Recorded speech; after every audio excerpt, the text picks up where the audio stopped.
अस्सलाम वालेकुम वरहमतुल्लाहि वबरकातुहू। दोस्तों खुश आयो, तबियत ठीक आहे, इंशाअल्लाह ताला सब खुश हूंदो।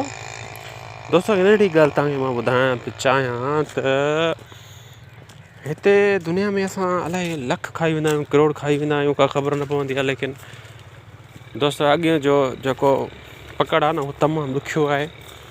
सो मां हिकु नंढड़ी ॻाल्हि तव्हांखे चवां जेका ॿुधण वारी अथव, ख़ासि गौर सां ॿुधी छॾियो।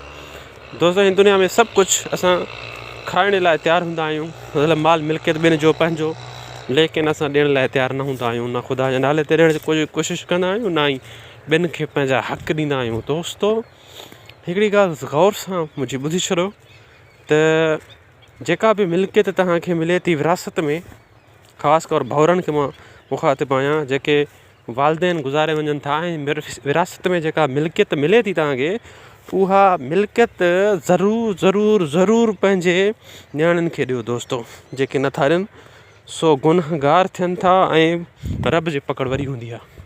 हिन दुनिया में केतिरा ॾींहं खाईंदासीं दोस्तों, खुटी वेंदी आख़िरकार, लेकिन अॻे जी पकड़ तमामु ॾुखी हूंदी आहे। सो दोस्तों इहा शइ लाज़मी कयो, नियाणियुनि खे पंहिंजा हक़ लाज़मी ॾियो।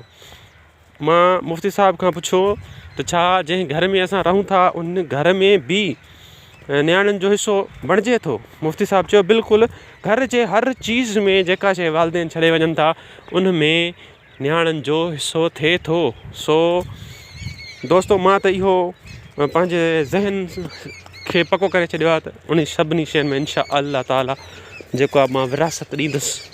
विरासत में जेका मूंखे आई आहे इंशाअल्लाह ताला नियाणियुनि खे ॾींदुसि।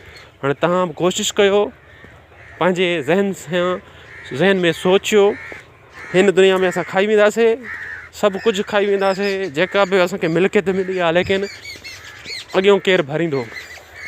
भरण वारो हिकिड़ो हूंदो आहे, खाइण वारा घणा हूंदा आहिनि दोस्तों। सो पंहिंजे ज़हन में इहा पका कयो ऐं नियाणियुनि खे विरासत मां हिसो ज़रूरु ॾियो। मौला तव्हांखे आबाद रखे, ख़ुशि हुजो। इहा नंढड़ी ॻाल्हि तव्हांखे ॿुधाइण लाइ मां हिकु वीडियो रिकॉर्ड कई आहे। सो इहा तव्हां ते पहुती, वरी महिरबानी। मौला ख़ुशि रखे, तव्हांखे आबाद हुजो हमेशह।